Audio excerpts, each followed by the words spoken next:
The suicide rate in the United States hit an all-time high in 2023, folks. More people took their own lives in the United States in 2023 than ever before.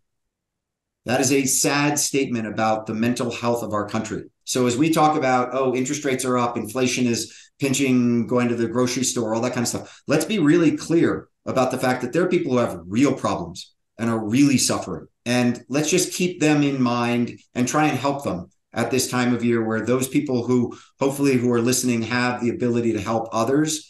Do that random act of kindness today. Tip someone just a little bit more than you typically would and watch their reaction. It's a really good feeling to give back. Prominent CEOs, leading economists, iconic investors. Insights from the experts. The Walker Webcast with Willy Walker. See who's next.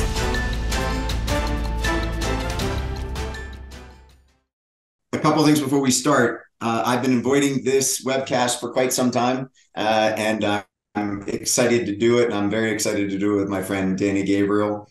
Danny, beyond being an incredible entrepreneur, an incredible dad, and an incredible athlete, sits on the board of the Challenge Athletes Foundation, which is a fantastic organization. And I have gone to San Diego a number of times and done the Challenge Athletes Triathlon with Danny. And it's been a true joy to both raise funds for the Challenge Athletes Foundation as well as do that race with Danny. So anybody who's listening in today who wants to make a donation to an incredible organization, challengeathletesfoundation.org. Yes, Danny, org or com? Yeah. Or come to San Diego and do the race. Or come to San Diego and do the race.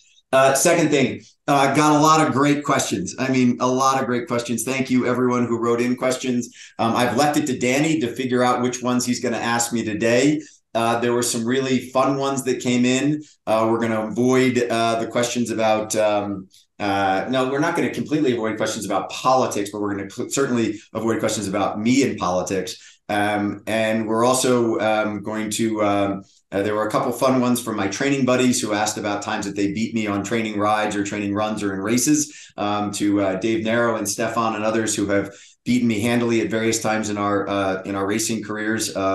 Consider your question asked by me giving you a shout out here. To my friend Mike Arrighetti of Aries, who wrote about the game called Lobsters, where he said if you roll 4 doubles in a row, does that mean you get double lobsters? No, you just keep on rolling doubles. And to a bunch of other people who took the time to write in. Thank you. It's a real pleasure. Final thing I would say is it is that time of year when we all look back and most of the people who are watching this webcast live incredible lives. And while the economy has been challenging, inflation has been challenging, I have a group of friends on a WhatsApp group, and all week long we have been just talking about random acts of kindness and doing something nice for somebody in your life, whether it's making a donation to an organization that wasn't expecting it, whether it is putting a family member who fell off your Christmas list back on your Christmas list, or just giving someone a tip that quite honestly is not expected at all and saying thank you. But just doing those random small acts of kindness can be a really great thing to do, particularly during the holiday season of Hanukkah, Christmas. So anyway, with that, Danny, I'm going to turn it over to you, and you've got the mic. Okay, this is dangerous. All right, so let's start off with a quick speed round getting to know Willy. And can I just say for all your listeners that Willy just got off the ski mountain. He's already done an hour of skiing and rushes in to do the podcast when I guess the rest of us are preparing nervous. So here you go. Okay, quick questions, Willy. Ocean or mountain? Mountain. Gravel or road? Gravel. New York Times or Wall Street Journal? Wall Street Journal. Hardcover or audiobook? Audio. Sports car or SUV? Oh, sports car. My kids would kill me if I said SUV. I got that one wrong. Commanders or Broncos? Oh, I got to say, Commanders have a new ownership team. And while Dan Snyder was the owner, I said I would never support them again. With the new ownership team, I think I got to go back to the Commanders, but my Broncos are playing pretty well these days. Yeah. Otherwise, you're a trader, I guess. Yeah. Caps or Avs? I got to go Caps. Vail or Aspen? Aspen's just a better mountain. Ooh, a lot of people will fight you on that one. London or Paris? Ooh, London. All right, I threw this one in. Led Zeppelin or The Who? Oh, Led Zeppelin, hands down. Yeah, that's what I would have thought you'd say. Patagonia or Stio, Stio, for sure. Coke or Pepsi? Coke, even though it's terrible for you. Yeah, you can't do a Jack and Pepsi. Whoop or Aura? Whoop, Okay, and last one, humor or caring? caring. All right, interesting.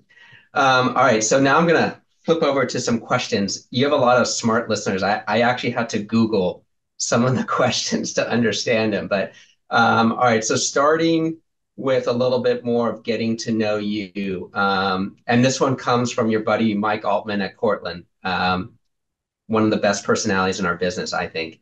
Um, how do you start your days? And also, what time do you wake up? Oh, I wake up pretty early. And I used to work out in the morning, but the pandemic completely flipped it. I used to get up really early and go straight to the gym. Because of the pandemic and no need to not be able to carve out time at the end of the day, I now work out at the end of the day rather than the morning. So morning is up, dog walk, cup of coffee, and basically read the Wall Street Journal and catch up on emails. And I try not to have calls before 8 a.m. because if I have a call before 8 a.m., it's hard for me to get into the office to do an 8 a.m. call. So I typically start Zoom calls and meetings at 9 a.m. And then the day goes. And your days are pretty consistent when you're traveling too, right? I mean, you're pretty consistent with your schedule. Yeah, the one thing about, I mean, when I'm on the road and particularly on the East Coast, then I will wake up in the morning and go to the gym before the day gets away from me because when I am on the road, I don't control the afternoon and the evening. And my assistant McCrae, who is fantastic, typically schedules in gym time every single day, and so my calendar has time blocked out for me to do that. And I take it as seriously as any meeting that I have. All right, cool. All right, so I like this question. This comes from uh, Sarah Francis at Outsmart. She has a great PR firm. Uh, what's your greatest fear and what lifts you up? Whoa. What lifts Maybe me up? start with what lifts you up. Yeah, but so my greatest fear. I got plenty of fears. Uh, I think I am coming to grips with my humanity and the fact that I am actually going to die someday, but I'm trying to live my life so that I push that day off. But I clearly lived for many, many years with a fear of dying. I'd get nervous in airplanes because I thought the plane was going to fall out of the sky. And I think I've now come to the realization that if I'm on a plane and it falls out of the sky, that's the way I go out. I also have consistently had a fear of failure, and that's got some scars from failure as a kid and being kind of shamed and then running from shame and fear of failure. And that's been a big driver of me throughout my life, whether it's from a business standpoint, academic standpoint, athletic standpoint, etc. And then what lifts me up? What lifts me up is we had an executive committee call on Monday at Walker Dunlop, and we said thank you to Howard Smith, who has spent 43 years at Walker Dunlop. And at the end of the call, I asked everyone what we're going to miss about Howard, and we went around the horn. And just the words and the care and the love that everyone expressed for Howard, that teamwork, that sense of collaboration, that gives me fuel in my tank for a very long period of time. That lifts me up tremendously. Yeah. I mean, I see the way you talk about your colleagues and the smile that brings to your face and sometimes the tears that it brings to your face. And you can see how much everybody at Walker and Dunlop means to you, which is amazing. So I had a question that I cried on that call, and I tried really hard not to cry on that call. I don't like go in saying, oh, I'm going to show my emotions here. There's just certain times where they just take me over. And I think about the 20 years that Howard and I have spent together building this company and all of the great times and the difficult times and all the hard decisions. And as I'm saying thank you to someone for all that time, I can't help but get emotional about it. Start a legacy. Start turning dreams into realities. A better world begins with you. Better communities start with us. So I had a question further down. I'm going to ask it now. You know, we've done a lot of things together, ride bikes, ski, swim. I've always done it behind you because you're always so fast. I mean, you ran, I looked up the time, you ran the Boston Marathon in 2:36, which is like insane. So, I mean, there's type A and like all of us joke, then there's Willy, like at a whole different level. What's that chip on your shoulder that drives you, you know, just to push yourself so hard, you know? I mean, for me, it's always, I was born with one hand, and I think for me, it's always been, showing everybody I can do everything with one hand. But, honestly, you take it to like the next level. So what is it that drives you so hard? And also in your work, you take your work to the next level. I'm sure if there is a psychiatrist listening today, he or she will have a field day with my response to this.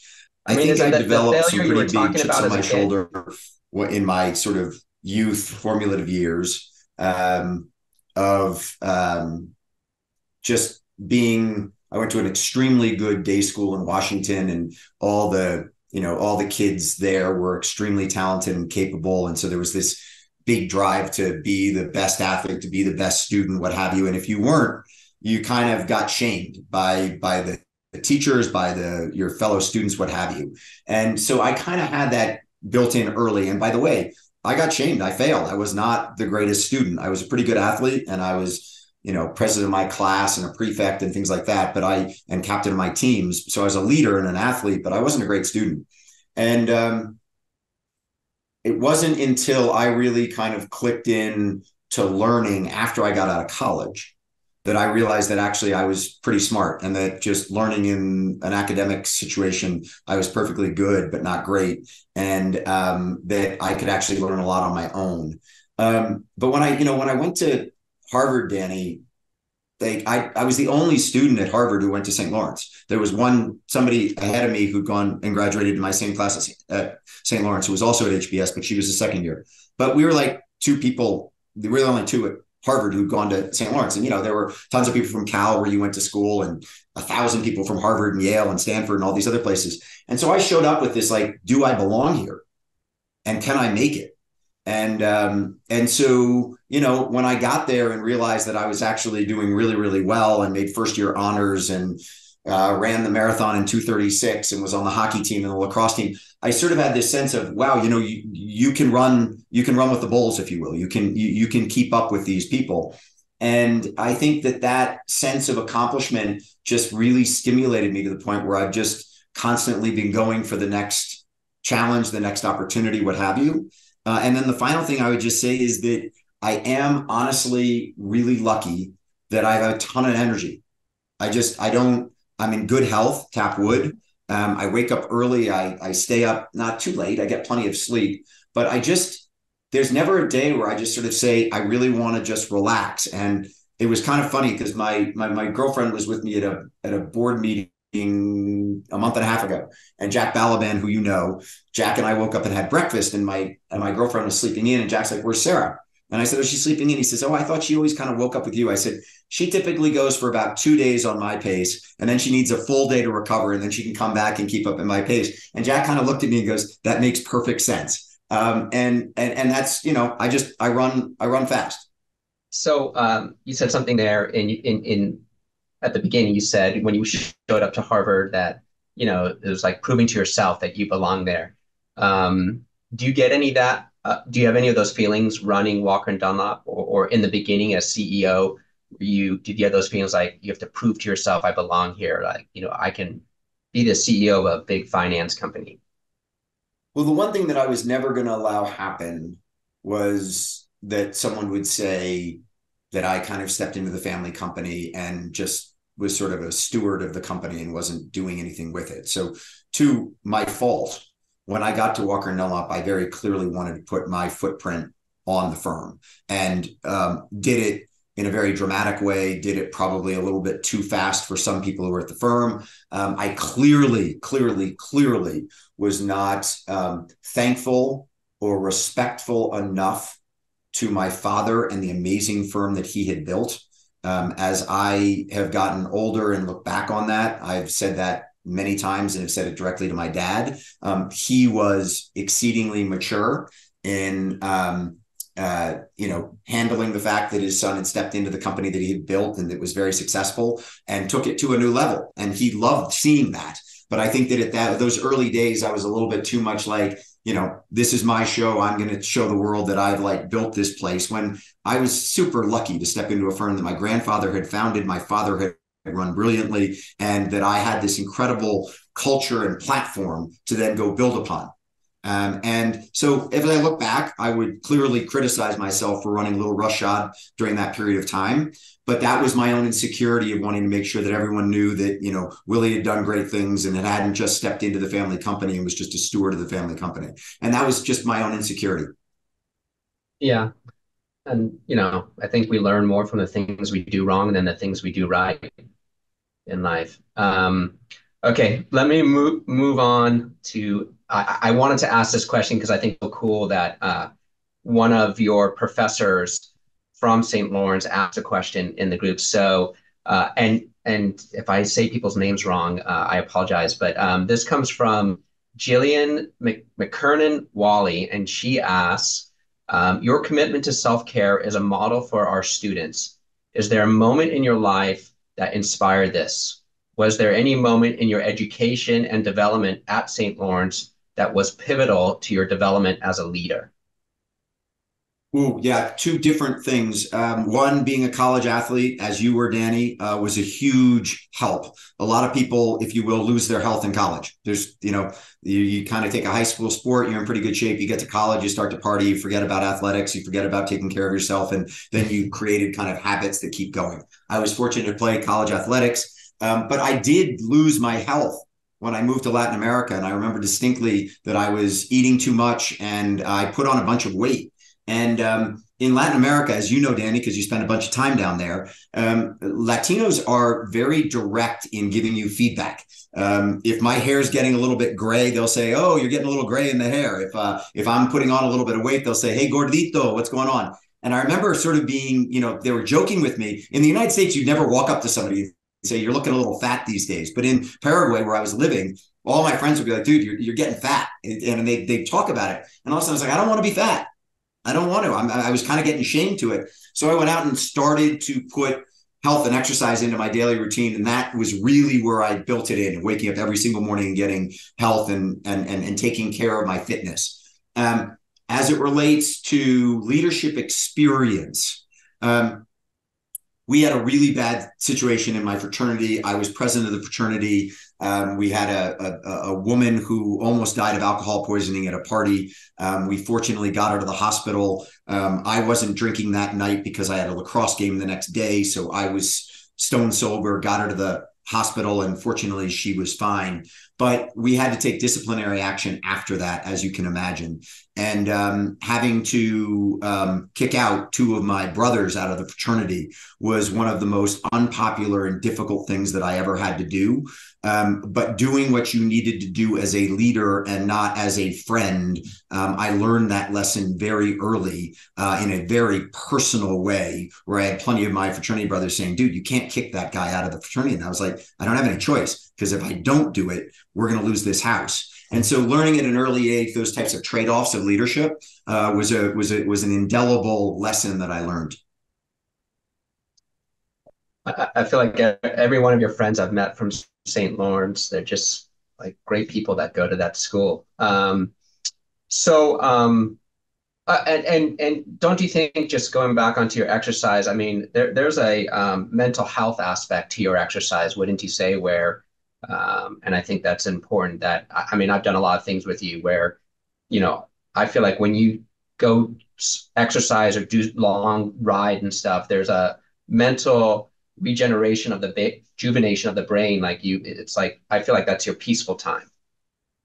Yeah, I wish quite honestly, I wish I was more religious. I know in my later days I need to get more spiritual, whether that takes a kind of, if you will, formal religious identification, or whether it is spirituality in another way. I do think that my exercise, I mean, that's my church. That's been my church for many years, where I go to decompress, to think about what I'm doing personally, professionally. And so, yeah, I mean, it has a lot to do with my mental health and being able to stay relaxed. And at the same time, I would also tell you, if you pulled Howard Smith on here, he would say there have been plenty of times over the last 20 years when we've worked together where a lot of people wish I'd gone and done a little bit more of a workout and chilled out a little bit more. And so as I get older and reflect upon that, it's super helpful to have that time every single day where I get away and can go think about what I'm doing and how I'm impacting the people around me and what I'm doing with my own life. So one quick thing on that. Say? Arthur Brooks and his book, From Strength to Strength. I can't recommend that more for people who are in their midlife, 50 to 65. As it relates to transitioning from an active career and being an active parent and all the things that we take as far as structure and excitement in our lives, to then finding meaning in other things as we transition out of a career and into life after work, life after kids. And Arthur's book, From Strength to Strength, is as good a manual or thought piece as you will find. In fact, that was a question Garrett Bowden from Heritage Venue asked, what book has had the most impact on you? I don't know if that would be one of them, or if there's another book. Yeah, I mean, there were a bunch of books back in the day. I mean, I read The Fountainhead. I want to go read The Fountainhead again because that had a massive impact on me. Den of Thieves by James Stewart, talking about the Michael Milken and the junk bond kings of the 1980s, and Ivan Boesky had a lot of insight into Wall Street, Barbarians at the Gate, and the first RJ Nabisco buyout by KKR is a fascinating view of Wall Street and private equity and what sort of launched the whole private equity world. The Power of One by Bryce Courtenay, about a young boy in South Africa, where Danny, your family is from, at boarding school, is just an amazing book. And I mean, I could keep going on and on and on. One of the things that this webcast has done is I basically have to read a book a week. I'm very happy that you're doing the questions today, and I actually got a week off to be able to answer these. But I was at dinner last night with a bunch of friends, all very, very talented, sophisticated business leaders. And we were all talking about how much you read. And everyone was like, oh, I get in a book, every month, a book every year. And I was like, I read a book almost every week. And everyone at the table was like, what? And I was like, yeah, the webcast basically, I mean, if I'm not reading a book, I'm doing research on my guest. And that need to do that research has been incredibly beneficial to me as a person, to my leadership, to ideas I bring to my executive team. I think I was doing a pretty good job of running W&D before we started the webcast, but the need to constantly expand and read new things and take in information has been a real gift. Yeah, it's like a whole new education. So, it's interesting aggregating a lot of questions. A lot of your crew at W&D had a similar question. I don't know whether it's admiration or concern, but the question revolved around burnout. Brian McGrath, Rob Johnson, Dan Woodward, they all asked kind of similar things, about your daily routine, but they all got to, what do you do to not burn out? And Rob even asked, what do you do to prevent yourself from injuring yourself? So, which I can attest to, that Willy injures himself all the time. So all the time. He's not perfect. All the time. That's as you well know, Danny, the only two doctors I go to see are my GP for my annual physical, which I actually get excited about, and then my orthopedic surgeon. But my orthopedic surgeon, RJ Rudsky in DC, and Jamie Genuario in Denver, are literally the two most important people in my life, almost, because they keep putting me back together. So I clearly I clearly don't do a great job of taking care of myself from No, a orthopedic surgery but you make it standpoint. appear like you do, at Yeah, least. no, I mean, look, I got a really low resting heart rate and blah blah blah. My health is very good, but I obviously take crashes and falls. Um, but I would say as it relates to quote unquote burnout, um, I I am blessed, and I believe Danny just like you are. I don't consider what I do work. I love what I do. I love working with the people at Walker Dunlop every day. I love engaging with our clients. Are there those hard, someone's done something wrong at W&D and D and you've got to discipline them and it's not a lot of fun? Sure. But what I have learned on that is, I mean, I don't think any, I mean, there are certain people who like conflict. There are not many people who really like conflict. And I learned as I've gotten more mature and sort of seasoned as a leader is that phone call you don't want to make is exactly the phone call you must make, and you must make it quickly. Like, don't think about it for how am I going to say this perfectly or whatever else. Just, get on the phone. I had someone just the other day who was sitting there and got an email from somebody and was like perplexed about the email and was ready to shoot off this response that was like right back between the people's eyes. And I said, pick up the phone and call her. It will go much better than zapping back a flame mail, because you get into flame mail and you're not resolving anything. You need the emotion. You need the fact that the email surprised you. But people want to avoid that conflict. They want to avoid me calling you, Danny, and you saying, you know what, your team really screwed up on this deal. We need that feedback. We need that honest feedback. We don't need, hey, it was all good, whatever, and then you turn around and go use somebody else on the next one. And so the thing that I love is working with the team. I love what I do. And then quite honestly, I don't know how many PTO days I have built up. I don't take a lot of vacation, but I feel like I vacation like today. I'll do a mix of work and play. As you said at the top, I went skiing this morning for a couple hours. I'll go work for a couple hours. It all blends together for me in the sense of not Yeah. feeling like I am quote unquote burned out. And I get asked by investors all the time, how long am I around Walker and Dunlop? And I say, until I'm not having fun anymore. And right now I'm having a great time. Yeah, and I'll just give a plug on my perspective. The honesty is that I think when you have a positive impact on your colleagues, when you get that like great call, or I think that, as you said in the beginning, it lifts you up, it keeps you going for a long time. I've seen you on those highs, which wasn't getting a big deal done or something. It's like something really great you were able to do for someone. I think that keeps the burnout. It's just like all those positivity that you get back from your team. Okay, so we'll be real quick on government because we have a lot of real estate and WD stuff to go to. But the question that, I mean, I got like 4 questions from this last night from Avi to Altman to all these guys that you ski with and hang out with. Would you ever run for political office? Oh God, I get asked that all the time. And the look, I grew up in Washington, D.C. The people at St. Albans, the parents at St. Albans School who were like, if you grew up in New York, like it's the bankers. If you grew up in Hollywood, it's like the movie producers and actors, right? In DC, the cool people are the people who are involved in government. And so I grew up with the sons of senators and congressmen and women and the vice president of the United States and blah, blah, blah, blah, blah. And so I always have loved politics. I know a lot about politics. I follow it very, very closely. And I have a lot of friends who are intimately involved in the political industry. And I use that term purposefully because it is an industry. And so I've always toyed around with it. Being in politics both excites me and scares the you-know-what out of me. I like being liked. I do. I don't like it when people don't like me. I'm sure there are plenty of people out there who don't like me, and I don't try and hang out with them. And I really, I can't do anything about the fact that they don't like me. But the concept that you'd run for office and have essentially 50% of the people you represent hate you, I don't know whether I've got the backbone for it, Danny. I really don't. I have the passion for the issues. I'd love to help lead for really good change in America. And at the same time, I don't know if I have the backbone to do it.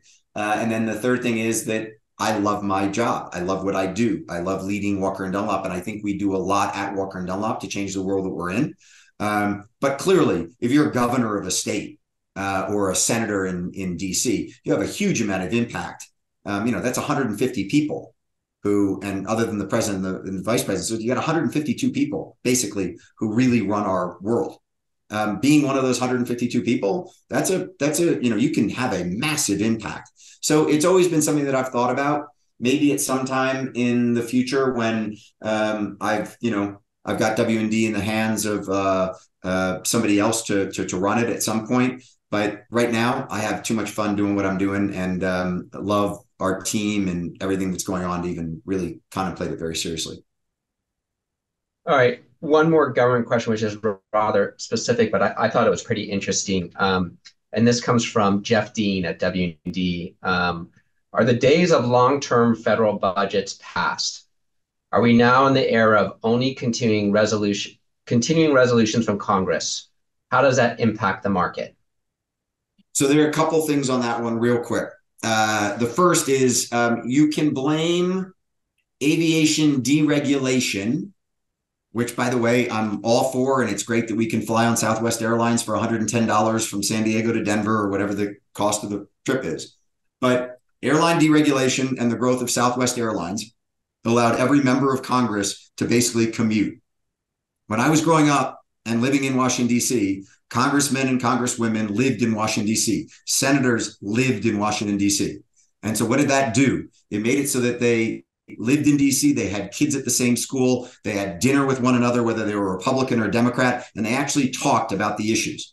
Today, because of the ease at getting home and the cost to it, you go to National Airport on a Thursday evening, and the entire airport is flooded with congressional delegations from every state in the country hopping on airplanes to fly home. And they fly back to their red district and their blue district. They hang out with their red and blue constituents. They hang out with their red and blue friends, and then they come back to Washington on Monday night, and they go to their caucuses, and they hang out with their red caucus members and their blue caucus members, and they stay in their lines.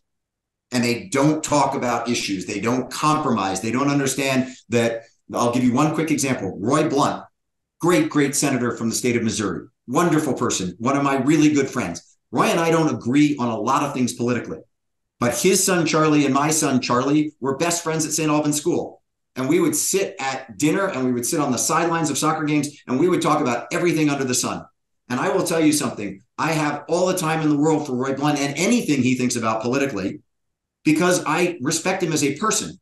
If I didn't have the ability to know him as a person, it's very hard for me to take a political view that he has and try and reconcile it with a political view that I have. So first of all, deregulation of the airlines is the reason why we have commuters in government. And the commuters in government is what kills the dialogue, the understanding, and the compromise. Then to the specific question as it relates to budgets, boy, oh boy, we really have a fiscal mess right now. Will we continue to go from continuing resolution to continuing resolution? I mean, obviously, if you can get yourself to having the House, the Senate, and the White House all controlled by the same party, you will get back to a normal budget cycle. But as long as you have a division of power, you probably have one party holding up the other party, which then does keep you in these continuing resolution cycles. And then the final thing I would say is the downfall of Speaker McCarthy is a really sad statement on American democracy. The idea that his own party with an 8-person majority kicked him out, and then the other party that got him to compromise on the debt ceiling didn't step in to save him, really shows you the partisan divide that is in Washington and makes it so that really good people, and I could spend a minute running down a list of really good people who are basically saying, I'm done. This is a joke. This is not any good. And the bottom line is that we all then get that. We get the representatives who aren't the people who don't have anything better to do with their lives than go to Congress. And that's a real shame from both left and right. Yeah, for sure. I mean, and as an operator, I mean, you're talking about politics up here. I mean, the level of red tape in our system is just the amount of friction is so crushing. We're becoming so inefficient. Okay, so let's move on to like a segue into more W&D stuff before we get into some real estate. This one comes from Chris Nick Kumana from GMF. I hope I pronounced that right. How often do you go out to meet your local teams in person? I don't think that was a planted question by Nick, but I spend a tremendous amount of time on the road, Nick. I'm on the road all the time. And I am on the road all the time, and I'm meeting with our clients all the time. And to me, there are two things that are key there. One, it keeps me up to date on how we're doing and what our clients need from us. And then second, it also allows for me to understand the W&D culture and make sure that the people who are on the team and in offices across the country are hearing from me and seeing me face to face. And our entire executive team and all of our managers in the country do an amazing job of maintaining the culture at Walker & Dunlop and growing the culture at Walker & Dunlop. But I, as CEO, obviously have a large role in that. And I find being out in the field, if you will, is a big part of it. I don't know how many miles I've flown this year. I was actually going to go look it up, but it's probably getting close to 200,000 miles. I crossed 100,000 well in the middle of the summer, so I think I'm close to 200,000 miles on airplanes this year. I was with one of my big competitive company CEOs, and he had just come back from a trip to Europe, and he had been in France, Germany, and the UK. And I asked him how much time on that trip he spent with clients. And he said, he kind of looked at me. And by the way, I have massive respect for this CEO, massive. And he kind of looked at me and he was like, I don't spend any time with clients. If I picked 5 clients to go see, I'd have another 5 who were pissed off that I didn't go visit with them. So I just go and visit with my teams and work with them. And then I use them as our voice out to the clients. And to be honest with you, I sat there and listened to that. And I said, first of all, if I had his job and had as many employees and as many clients as he does, I'd probably have to do the same thing. But I also sat there and sort of relished in the fact that we are a small enough firm that I have the ability to go out and meet with a lot of clients and our bankers and our brokers and the rest of our teams and really get a good sense of what we're doing right, what we might be doing wrong, and how we can do better to meet our clients' needs. And it's a big advantage for W&D. Okay, a couple more questions, WD questions, and then I'll move to the next area. This one comes from our buddy Scott Alter at the Standard Companies. This was a verbal one I got from him Saturday night, but you look at a lot of companies, you see a lot of companies and you get to look under the hood. What do you see some of those companies getting right? And what do you see some of those companies getting wrong? Is that specific to real estate or is that more broad? I guess you could answer it however you like, but I probably would say more real estate. So I do get to see a lot of companies, and I'm marveled at how successful so many of them are. Some of the best as it relates to commercial real estate understand the tax code as well as they understand commercial real estate. And I marvel at their use of the tax code to be able to minimize their taxes and maximize their returns. And as a C Corp at Walker & Dunlop, we don't have the opportunity to do that. But I really, particularly the kind of the long hold strategy of plowing capital back into your assets, holding the assets, refining them and holding them long term. There are plenty of our clients who have funds, they buy assets, they sell assets, they pay taxes on it all, they return money to shareholders or LPs, and on they go. Amazing, no criticism whatsoever at that. But if I think about those people who sort of just have created massive amounts of wealth for themselves and their investors and their families, it's those long-term holders who not almost never sell, but who have that kind of long-term hold view. The second thing is the 5-year business plan. I've talked about it plenty of times before. It has been fundamental to Walker & Dunlop's success. But I do see a lot of companies that do, sort of back to that question about our federal budget and whether we're going to be on continuing resolutions all the time. We all know how detrimental that is to the long-term investments that need to be made at a federal government standpoint to build the infrastructure, build the investments in the United States of America that our government should be investing in. Similarly, there are a lot of companies that we work with who do 1-year business planning. They're like, let's just react to what the market is doing today and we'll plan a year. Not doing 3 and 5 year business plans and setting the team to achieving them.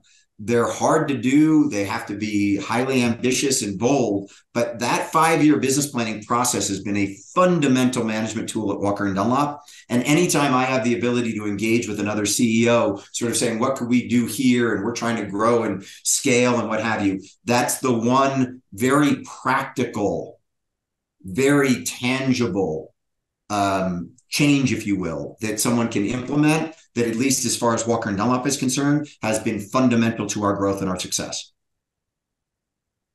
Okay. One word answer, and then I'll ask the next one. EQ or IQ when you're looking to hire someone? Oof, depends where, but typically EQ. Okay, good. All right. I want to ask this question because I think you'd have a passionate response. It's something meaningful to you. And it comes from Kenj Maliki Dogo from Flood. And he says, Elon Musk just called for DEI programs to die. What would you tell a fellow CEO and business leader that is torn on whether to move forward with such programs in today's climate? So look, first of all, Elon Musk we've all seen pretty much say anything he wants and keep on moving forward, including telling his customers at X to do you know what. And I don't have the luxury. I don't even have the thought to do that, but much less the luxury to be able to do it. So I don't, on things like that, I don't put a whole lot of weight behind Elon, because I think that Elon is a genius, but I actually don't think he's a very good manager or leader. The guy's got an incredible, I quite honestly, I asked David Faber, Danny, in my interview with David Faber 2 weeks ago in New York. I said to him, clearly he's a genius, but what I don't get is how he has all these companies operating at such a high level, because I don't view him as being this great leader or manager. And David said, I don't really know the answer to that question either.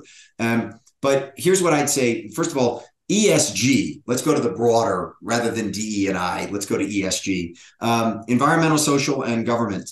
As Paul Tudor Jones said, ESG shouldn't be ESG. It should be SEG, or, SG, and E is kind of the environmental piece to it is such a hot button issue that people hear about environment and they kind of get into this, are we in a global warming cycle, et cetera, et cetera. And it's such a politically sensitive issue that people kind of get lost in the following thing. A, climate change is happening, no doubt about it. And there's not a person in the commercial real estate industry who's trying to get insurance on an asset that has any kind of exposure to the climate that doesn't understand that it's costing you money in the market. If you're a big market-based person, just look at what your cost of insurance has been to figure out whether global warming and climate change is happening. Period. End of statement. So we got to deal with that. So E is important. And all of us being mindful of the environment and what we're doing to contribute to global warming, I think is important. S on the social side, and DE&I sits underneath that. It's good business. It's good business. When I joined Walker Dunlop, we were a small firm. What's that? I want to interrupt. There's what gets me on this subject is there's a ton of data points that will show you it's more profitable. Yeah. It's just good business. You don't have to be to care about the environment. You don't necessarily have to be a tree hugger. To care about social, you don't necessarily have to be this person who loves the Technicolor Dreamcoat and being wrapped up with massive amounts of diversity. What you need to understand is that a diversity of experiences and a diversity of opinions is healthy for any company. Period. When I joined Walker & Dunlop, it was 40 predominantly. It was, a bunch of white males sitting around the table making decisions who all came from the same background, viewed the world in the same way. And what you get is a homogeneous viewpoint on the world. And as we all know, the world changes every single day. So getting a diverse set of opinions and input is super important. It's good business. And then on the governance side, just look at Sam Bankman-Fried. Anyone who hasn't read Michael Lewis's book, I'm hopeful. Michael said that he would come on the Walker Webcast when his new book comes out in paperback, and I'm reading it right now.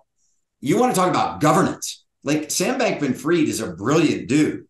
He just missed the entire chapter on governance. If he'd had good governance, I don't think he'd be going to jail right now. And the bottom line is that He had no governance, and therefore he had no sort of discipline of behavior and no discipline of money.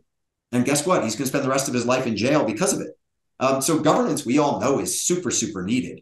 I would make one final point on that, Danny, which is we need good governance. We don't need additional regulation.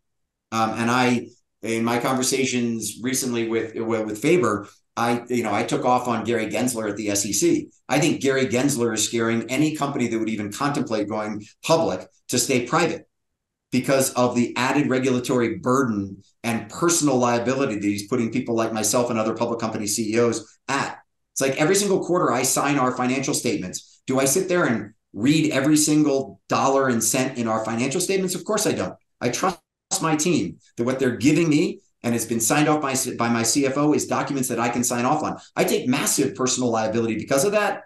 The idea that if we ever have a restatement of any number at Walker Dunlop, I can personally have my compensation over a 3-year period be clawed back when it was a no fault on my part, but we restated something because we didn't do it right from some accounting policy. I'm in no way saying that we should give hall passes and we should be held accountable from a fine standpoint. But the concept that my own compensation be clawed back, that's where Gary Gensler and the SEC is going right now.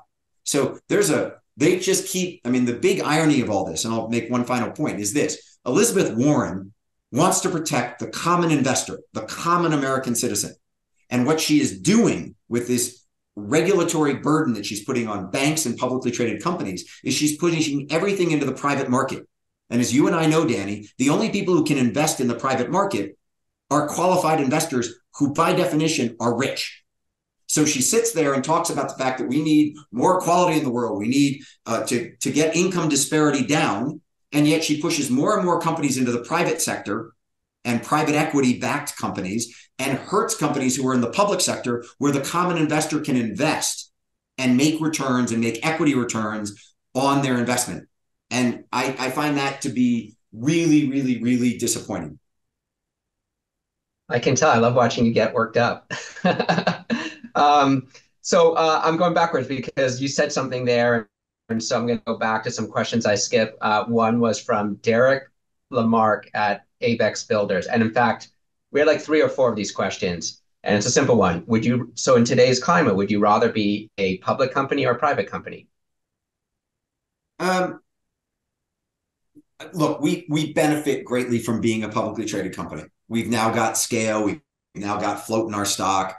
Being a public company is great from if we were a private company, there'd always be that question, when's Willy going to sell the company, right? And given how much we've grown the company, that would have been a constant question. Now that we're public, I don't get that question anymore. No one's sitting there going, well, when's he going to sell the company and when is he going to retire, right? It's just that it provides you with a lot of optionality, if you will. So I love being a publicly traded company today. At the same time, when we went public, if I had to replay the history, we wouldn't have gone public in 2010 as a micro cap mortgage finance company with a market cap of $220 million.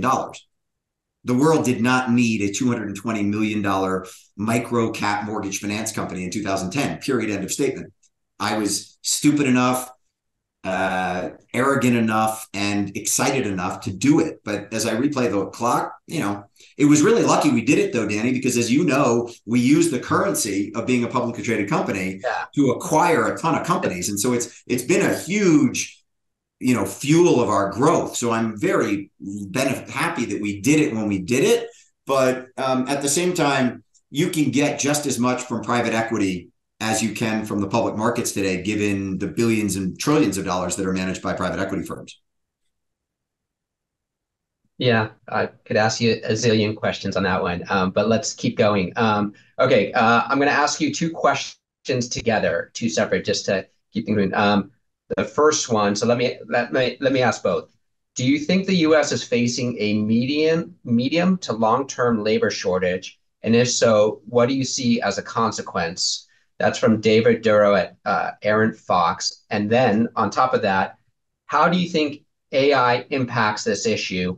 And how do you think it'll impact the multifamily space in particular? And that comes from Abu Bakayoko from Fannie Mae. And I want to plug Fannie Mae and Freddie Mac because To Because me, you I want don't tighter think they pricing get on your credit. next deal. Because you want tighter pricing Oh on no, your next deal. no, we no, honestly, because nobody ever. I think in the multifamily space, they're so critical to our space, and I think the people of Freddie Mac and Fannie Mae work so hard. Um, and I just don't think many people give them the credit for the work ethic that as organizations they put in, and how meaningful they are to our space. But anyways, Well, go back Danny, to just while you're on that, I mean, I got to tag on behind that because, as you know, we have massive relationships with both Fannie and Freddie. We are deeply thankful for the people who work there every single day and how good they are as professionals. But the other thing that I think everyone needs to keep in mind, Fannie and Freddie cost the federal government $190 billion to bail out in 2008. We've gotten back the 190 billion and we've gotten another 100 billion. It's been one of the best investments the federal government has ever done. Okay. And yet, go back to 2011 and 2012, and there was a massive move on Capitol Hill by Republicans to take down Fannie and Freddie, do away with the federally guaranteed mortgage finance system.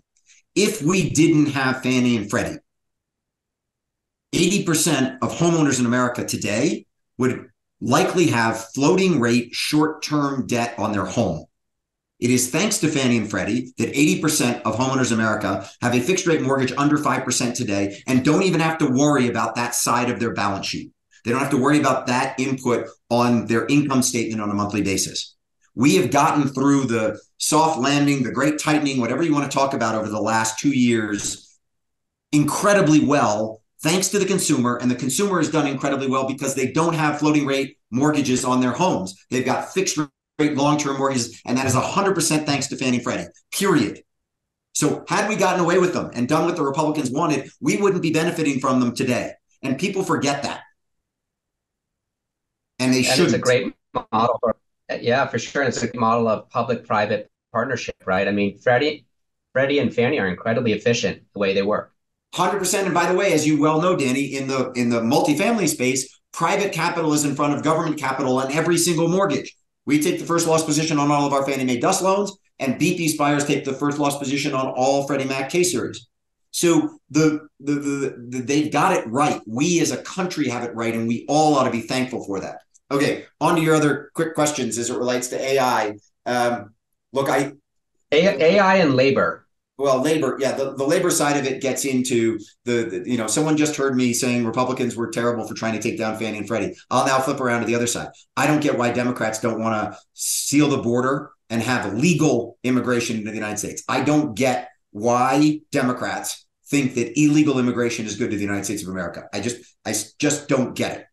We ought to seal the border. We ought to allow 2 million people a year to come into the country legally. They ought to pay taxes. They ought to be part of our society. And the problem that we've done is we've conflated the two issues as it relates to illegal citizens. They're not citizens, but they're living in the country, illegal residents, and the border. And we need to separate the two. You don't need the Democrats continue to conflate these two issues to make it so a decision doesn't have to be made on it. They sit there and say, well, what are you going to do? You're going to expel everybody, the 11 million people who are in the country illegally today. Park that. Those people are going to be here for good. We've got to figure out how to get them naturalized. We've got to be able to get them on tax rolls, and we need to be able to integrate them into the United States. Everyone says that's amnesty, whatever else. Deal with it. But as far as the border, right now, the amount of illegal immigration is putting a lot of new entrants into the country, which is providing labor, but at the low end of the labor spectrum. And so as it relates to, do we have a labor shortage? I mean, look, what are we at? 3.8% unemployment right now? I mean, the people are talking about the fact that the Fed might cut if the unemployment rate gets up to like 3.8, 3.9. Remember, please, people, everyone who's on the Federal Reserve Board, they were trained that the inflation rate that you would have as your target is between 5 and 6%. Like all their models, as far as 2% inflation, all their models say 5 to 6% unemployment is like what the run rate should be. Do not think that they are going to get to 3.9% unemployment and say, ooh, market's slowing down. We got to like goose this thing to make sure that we stick at 3.5%. 3.5% is an anomaly as it relates to, and it's due to the labor shortages that we have, Danny, people retiring and not coming back to the marketplace. And then as it relates to AI, look, AI is the great unknown. The only thing I would go to tell me that it's going to actually be an adder and not a subtractor of jobs is that when Microsoft came out with Excel, everybody on Wall Street said, oh, there go the abacuses, there go the Hewlett Packard 12Cs. And, we can now use an Excel spreadsheet and it's going to make everyone much more efficient. We're going to lose all these analysts. All it did was grow financial services, grow the opportunities. And so I think that AI expands the world, doesn't contract the world. And the only other thing I'd say there is you got to think about Elon Musk in 2015 saying that we would have autonomous vehicles by 2022 and that the 60 or 70% of vehicles would be autonomous by 2022. Well, guess what? We're heading into 24 and we have one little pilot study with one manufacturer in San Francisco still alive on autonomous vehicles. I'm not saying they're not going to get here, but they're going to take a lot longer than we planned. And part of that autonomous vehicle survey, if you will, was that we were going to lose 6 million driving jobs, taxi cab drivers, Uber drivers, truck drivers, 6 million blue collar jobs. Didn't happen. UPS just signed a new contract with UPS delivery people where if you're at UPS for 20 years, you can make $185,000 a year as a UPS truck driver. That is the complete antithesis of what Elon Musk was predicting in 2015. So any of these projections as it relates to AI, just put a little bit of an asterisk next to it and say, let's see how this evolves. Let's see how it's used. All right. You and I have some talking points over dinner next time, but okay, we're running out of time, and there's two questions that I know people want to ask. Okay, one, your thought on interest rates. You already told me last night, I don't know what the fuck interest rates are going to do. So we're answering that one. Okay, I don't know if I'm allowed to use that language, but the other one that again, Avi asked, and then some other people asked it in a roundabout way is, where do you think interest rates need to get to bring institutional capital back into play? All right. So on interest rates, I know no more than anybody who watches television on CNBC and reads the Wall Street Journal on a day-to-day basis. Yes, I do watch the trades that we do, and I watch the 10-year probably more closely than most, but that doesn't tell me anything that I'm going to know any better than anyone else. I have a bet with my friend with Bob Nichols at Monarch, where I have sort of been saying that I think the 10-year in 2024 sits between 4 and 450. Bob came in last week, said, I'll bet you a beer that it's 350 by your summer conference in July, and you've got 425. Closest to it gets the beer. Obviously, we all saw what happened last week to the 10-year, and I sent Bob a case of beer saying, I think I'm going to owe you more than this by July, given where it's gone. So I don't know anything. I would say this. There was nothing in that CPI report last week that said that we are doing the job the Fed wants us to do as far as killing inflation. It was a standstill month. From October to November, it was a standstill month. It hit expectations, but it wasn't continuing down towards their 2% target. And so unless we stay on the 2% target, there's no reason for the Fed to cut rates. And so I sit there and say the whole thinking was recession, rate cut. Now recession's off the table and it's, they're going to get to their 2% target and then cut. Well, if inflation stays in the system and we don't see it get to their 2% target, there's no other reason for them to cut other than politics. And there are plenty of people out there who are saying, hey, leading into an election, they're going to cut because of politics. Jerome Powell had a lot of pressure on him by Donald Trump to do things, and he didn't do them. I'm not exactly sure why this time he'd think that there was political pressure on him to cut rates and he'd go do it. But, I don't know. But that's my view. I think we have a 10-year between 4 and 450. I think there's a lot of business to be done there. Final thing on institutional capital. What institutional capital needs is rate stability. Doesn't need the 10-year to be at 392 consistently, but it needs to get in a band. It needs to get in a band so that people understand where cap rates need to be, and then we can get transaction volume back and going. And so the only other piece to all of that of some type of band on rates is you also need redemptions in the Odyssey funds and the B REIT and the S REIT to dry up. And they've come down significantly, but they haven't ended from the last time I checked on it, Danny. And so once you get capital saying I was just at the JP Morgan Asset Management Conference week before last in New York. And when they were talking about big macro trends, one of the things that was really reassuring to me was the chief economist at JP Morgan said, we are right now seeing a lot of conviction on new capital to commercial real estate. There's still plenty of pain that we're going to see in 24 of deals that were done in 21 and 22 that are upside down with floating rate debt and were bought too low a cap rate and too high a value that need to be worked out. But there is a huge demand for new capital coming into commercial real estate. And I think a lot of the institutional capital is going to start coming back in once we get some stability on rates and cap rates.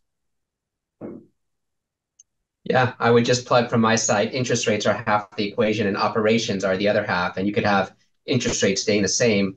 And it's perhaps the turmoil in operations that's keeping people on the sidelines. But I think if you wait for that side. No, but that's a huge point. And that's one of the things that I think a lot of people, there are people who invest in commercial real estate as a trade, and there are people who invest in commercial real estate as an operating company. And I think you very clearly at Coleridge and many, many other people who are listening to this and who ask questions today, operate companies that operate commercial real estate really, really well, and they add value by operating the assets. There are other people who view it as just a trade. I buy it at this with this financing structure and that cap rate, and I'm going to make money over time. And those are very distinct business strategies. And some, if you've bought wrong, you're not going to be able to operate out. You can also buy wrong and operate out. So I totally agree with you. Yeah, and my view is if you wait for operations to get really good again, you've missed the boat. And I agree with a lot of people in your firm who think, right now, while operations are in turmoil, is a great time to invest. We certainly think that, and I think a lot of people are going to wait too long to take advantage of some great opportunities. Okay, we're pretty much out of time. Just one final question that came from a whole host of people, but the debt funds. And clearly there's a lot of noise around debt funds, and instead of naming all the people, but do you think there is going to be this crisis in the debt fund world that everybody's talking about? We certainly haven't seen a huge amount hit the market. We have seen some.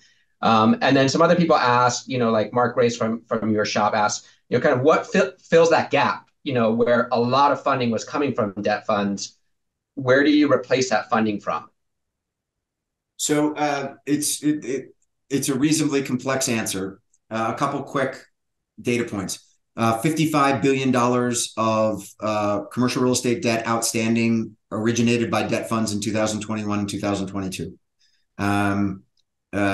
There's a lot that matures in 2024. MF1 and Arbor, the two of them alone, have $9 billion of predominantly multifamily floating rate debt that matures in 2024. So a lot of that debt needs to be refinanced, and there are lots of question marks as it relates to how much of that is underwater and how much of it is actually performing. We've done an analysis at Walker Dunlop on that overall $55 billion, and we have in the really bad bucket of the $55 billion, we have $12 billion that is completely underwater. And then we have about another $12 billion that is somewhere around a 1.0 debt service cover. So you could sit there and say, okay, with rates a little bit lower and you get some type of rent growth back in there and good management, you can get that back to something where you could refi out at par. But we clearly have identified $12 billion that is completely underwater. And so something's going to have to happen to that paper. And so, yes, it's going to have to be worked on. The issue with it, Danny, is a couple things. One, the banks are well capitalized right now and don't have a lot of pressure on them to, foreclose on loans. And so while banks are upside down on a lot of the bonds that they bought back in 2022 and 2021 and 22, they have relatively strong balance sheets, and they're getting a lot of runoff in those portfolios, and they're going to have to go and redeploy capital. Whether they're going to put it into commercial real estate or other investments is TBD, but B of A had $16 billion of bonds roll off in Q3. So there's a lot of capital that's being recycled by the banks right now that could come back to commercial real estate. The second piece to it is that a lot of these debt funds have warehouse lines, and that provides them with liquidity to be able to take loans that are in CLO structures, put them onto a warehouse line, and work them out, rather than having to actually foreclose on the loan. And so that's one of the other things that some of these debt funds have in their back pocket is they've still got liquidity. Had the banks pulled those warehouse lines, a lot of these debt funds and CLOs would be in real trouble. But because there's general liquidity in the banking sector today, those warehouse lines are in place, and that gives the big CLO issuers a lifeline to pull assets out of the CLO, put them on a warehouse line, and work them out. Now, if you get a huge number of loans that they have to pull off the line, out of the CLOs, they're going to get swamped. And they're not going to be able to use warehouse lines to fund all of that. And that's where you could get one of these big debt funds tipping over. But right now, given the outlook and how there's a lot of equity capital that steps in to help these deals out, and I could give you example after example of deals that we've been working on at W&D, it seems like with this rate rally and the liquidity the banking sector is providing to the debt funds, that are there going to be problems? Yes. Is it going to be a wipeout scenario? I do not believe right now. Rates revert and a 3.54 10-year turns into a 5% 10-year. Banks start to get strangled. Debt funds run into a really big problem because those lines are going to be pulled, and all that floating rate debt is going to be refied at a much, much higher rate with no coverage. They're going to have to go back to their investors for big, big equity checks. Unlikely that they come, and you get a lot of carnage in the market. But right now, that's not what we're seeing. So 24 is a workout year, but it's a workout year with equity capital being very very discriminatory as it relates to what kind of deals it'll do. It'll sit there and say, I'm waiting for that perfect return. And it will be a year where people can no longer wait to refinance. Multifamily refinancing volumes go up 73% between 2023 and 2024. All the people who sat around in 2023 and said, I'm just going to wait, that time happens in 24. So they will either refi or sell in 24. And that's going to create a lot of deal flow and going to create a lot of opportunities for fresh equity and fresh debt to step into the market and be deployed. Well, I haven't done a good job of managing our time. Susan's hitting me that we need to wrap things up. I think I could do this for hours with you. I want to say, Willy, I've listened to a lot of your podcasts, almost all of your podcasts. A lot of people have. They've been awesome. I appreciate as a friend all the things you've done for me and our industry. I know a lot of people appreciate everything that you do. And we all hope that you don't run for office and that you are here for another 30 years. I've watched how you take care of your body and you live. And so I think it's possible. Just want to wish you and everybody listening just a great holiday. Whatever you're celebrating. And I think 2024 is going to be an awesome year. I think we're going to put all this BS behind us and there's going to be a lot of positivity in 2024. So I don't know if you have anything else you want to add. I do. I have a couple of things. First of all, Danny, thank you. I put you on the spot to do this, and I greatly appreciate you taking the time to not only read through the multitude of questions, but to pick ones that allowed the two of us to engage on some really important issues. And so thank you very much. Second, I have dodged this bullet for 3 years and I finally took it right between the eyes. I hope those who listened in today found it to be in some ways worthwhile and interesting. Third is it's a real honor for me to have the team that I work with at the Walker Webcast that puts this together every single week. And to have incredible guests come on to talk about things that I normally wouldn't be able to talk about. And so it's, thank you to everyone on the W&D team who makes the Walker Webcast what it is. And then the Walker Webcast, I went down to do a thing in Vegas, Danny, last year. And the introduction for me to interview the head of MGM Grand for Walker Webcast, as well as for the Mortgage Bankers Association convention. They said, Willy Walker is CEO of Walker Dunlop, but the real reason we have him here is the Walker Webcast. And then it was this long bio of all these things about the Walker Webcast. And I got on stage and I said, let's just be really clear. The only reason I'm here and who paid for my flight here is Walker and Dunlop, not the Walker Webcast. So as much as that might be why you have me in this seat today, let's be really clear that the platform that I happen to run is what pays for all this stuff. So I'm obviously extremely thankful to everyone at W&D that we have a company that allows for me to do this on a weekly basis and bring in the ideas that we get to share with so many, many people. Final thing is, you said, Danny, happy holidays to everyone. This has been a challenging year for many. It's been a challenging year in the markets, but it's also been a challenging year. The suicide rate in the United States hit an all-time high in 2023, folks. More people took their own lives in the United States in 2023 than ever before. That is a sad statement about the mental health of our country. And so as we talk about, oh, interest rates are up, inflation is pinching, going to the grocery store, all that kind of stuff, let's be really clear about the fact that there are people who have real problems and are really suffering. And let's just keep them in mind and try and help them at this time of year, where those people who hopefully who are listening have the ability to help others. Do that random act of kindness today. Tip someone just a little bit more than you typically would and watch their reaction. It's a really good feeling to give back. So Danny, thank you. Happy holidays to everyone. And we will see you back with a Walker Webcast first thing in the new year. And have a great one, Danny.